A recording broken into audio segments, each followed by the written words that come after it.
Le mystère d'Édale, partie 2, chapitre 4. Il parvint au palais de Knossos en quelques battements d'ailes, porté par le vent qui grandissait sur l'île. Ici, contrairement au labyrinthe effrité, rien n'avait changé, et la porte de bronze, immense et altière, célébrait encore brillamment la grandeur des rois, dont Minos était le dernier descendant. Les gardes se prosternèrent devant lui, et il retrouva à l'intérieur les mêmes couloirs interminables, la flamme toujours vive des flambeaux, les fresques de taureaux partout rehaussées d'or et de pourpre. Après une belle cour intérieure jonchée de lys blancs, que l'été avait curieusement épargnée, il atteignit la salle du trône. Minos était assis là, penché vers sa femme, les mains crispées sur les accoudoirs, et la conversation qui les occupait semblait animée, mêlée d'éclats de colère. Quand Hermès les entendit prononcer le nom de Dédale, il s'arrêta derrière une colonne, redevenant d'instinct l'espion dont les techniques lui avaient si bien rendu service depuis l'aube. « Il faut attendre Pasiphaë, disait Minos. Tout n'est pas terminé. 10 ans d'attente ne t'ont-ils pas suffi ? La crête se meurt, tout s'écroule lentement autour de nous. Oh, bien sûr, on ne voit presque rien, quelques fissures à peine perceptibles sur la porte du palais, des rumeurs qui enflent chaque semaine sur les marchés de Knossos, des actes de désobéissance de plus en plus nombreux, nos soldats qui doivent patrouiller chaque soir un peu plus tard dans la ville. Oses-tu dire que mon autorité ne suffit plus ? Je dis simplement que Knossos a besoin de nos enfants. Quels enfants ? Je n'ai qu'un fils, rappelle-toi. Tu ne m'empêcheras pas de parler d'Ariane. J'en ai assez de taire son nom, de faire croire que je ne pense pas à elle tous les jours. D'abord basse et implorante, la voix de Pasiphaë gagnait en assurance. Face à elle, Minos s'était enfoncé dans son trône, et il paraissait terriblement âgé tout d'un coup. Les épaules tombantes, les joues semées de taches de vieillesse. Il ne portait même pas la prestigieuse couronne d'or blanc que ses prédécesseurs s'étaient transmise de génération en génération, et qui devait être trop lourde désormais pour son crâne chauve. Sa barbe était mal taillée, presque hirsute.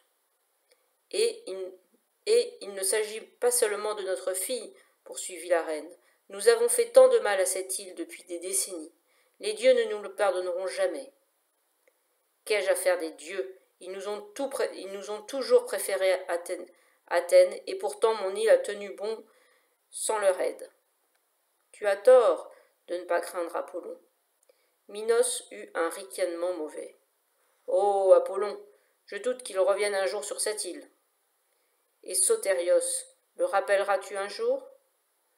Nous ne savons pas où il est. Le dernier message qu'il nous a envoyé d'Italie date de presque 2 ans. Si jamais il était mort quelque part là-bas, loin des siens, je ne te le pardonnerai jamais. Mieux vaut mourir que trahir sa promesse. La reine poussa un cri déchirant et se laissa tomber à genoux. Oh, l'orgueil insensé des rois de Crète, c'est notre fils, Minos. Et je suis votre roi. Il s'était levé, bras croisés devant sa femme, frémissant de colère, la tête cachée sous ses bras. Pasiphaë sanglotait en silence et son mari la regardait sans faire un geste. Indigné, Hermès voulut se précipiter pour la défendre, mais un bruit de pas l'obligea à rester derrière sa colonne. 2 gardes faisaient irruption dans la salle. « Un présent pour le roi » cria l'un d'eux. Derrière arrivaient 6 étrangers, des marins sans doute, s'il fallait en croire leurs visages tannés par le sel, et qui se dirigèrent en chancelant vers le trône. Ils portaient sur leurs épaules une lourde charge enveloppée d'un voile qu'ils firent basculer devant Minos. On devinait sous le tissu la forme d'une très haute statue. « Un cadeau » fit Minos en retroussant les lèvres. « Ignorez-vous que les visites au roi ne sont autorisées que le matin ?»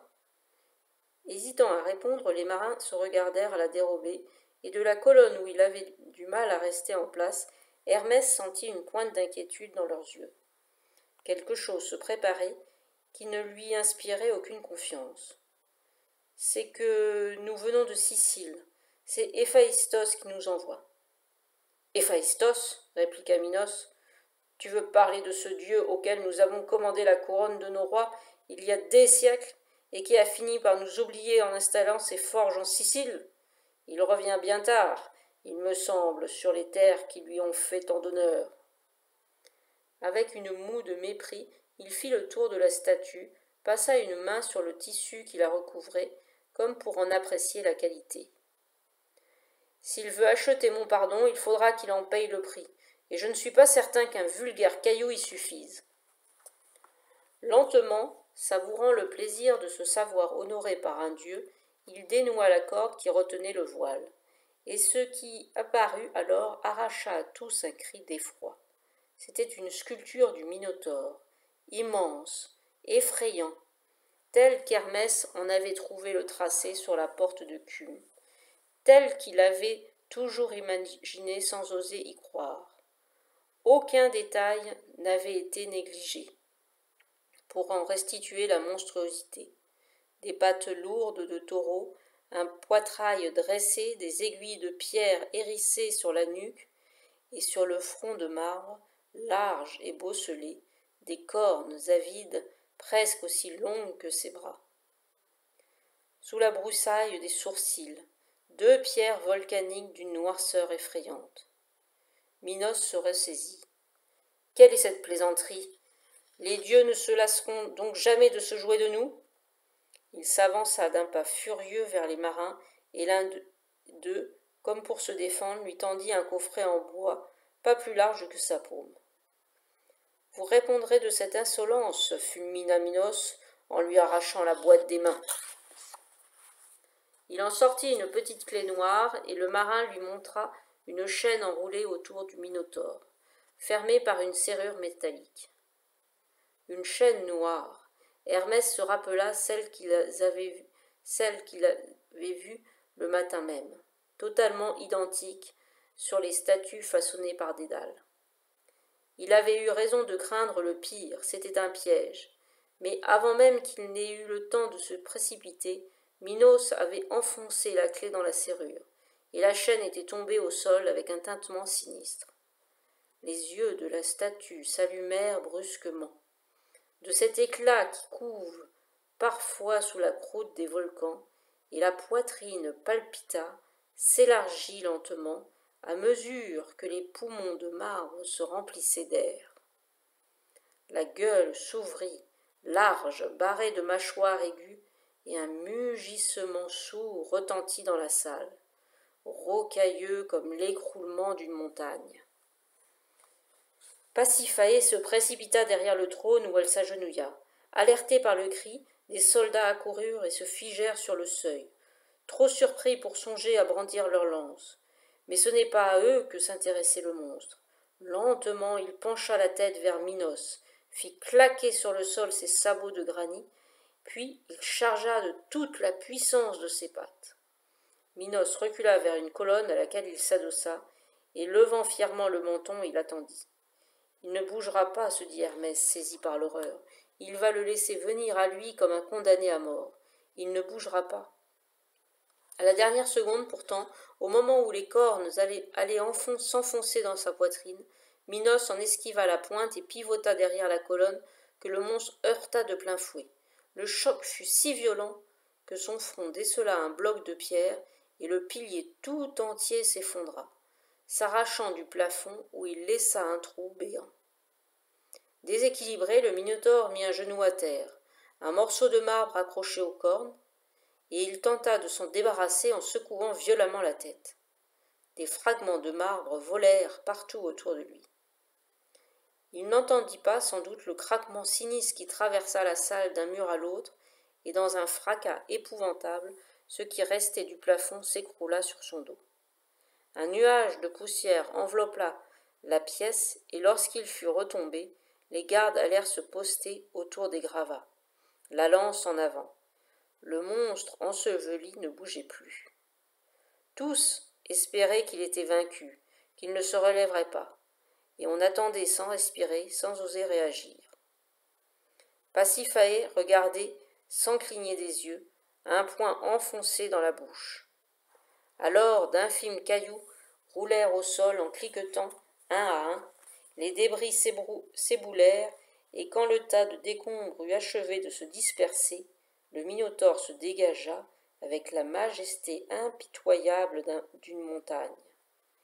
Sur sa nuque, les aiguilles de pierre avaient été rabotées, mais rien n'avait entamé la surface de son dos. La pierre avait résisté, et il paraissait plus puissant encore. Dans ses orbites, la braise était une flamme. Il regarda les gardes, l'un après l'autre, puis il donna l'assaut. Un geste suffit à balayer d'un revers du bras les lances qu'on tendait vers lui. Des hommes reculèrent, d'autres se figèrent sur place. Un seul eut le courage de se jeter vers le monstre, mais une patte épaisse se ferma sur son poignet et l'envoya contre un mur. Des archers, venus en renfort, décochèrent une pluie de flèches qui rebondirent sur son torse. En 2 pas, il se rua sur eux, enfonça ses longues griffes dans la chair, arracha d'un coup sec les bras qui tentaient de lui résister. Minos courut vers Pasiphaë et, lui prenant la main, il voulut l'entraîner vers la sortie. Mais il ne restait plus personne entre le Minotaure et lui.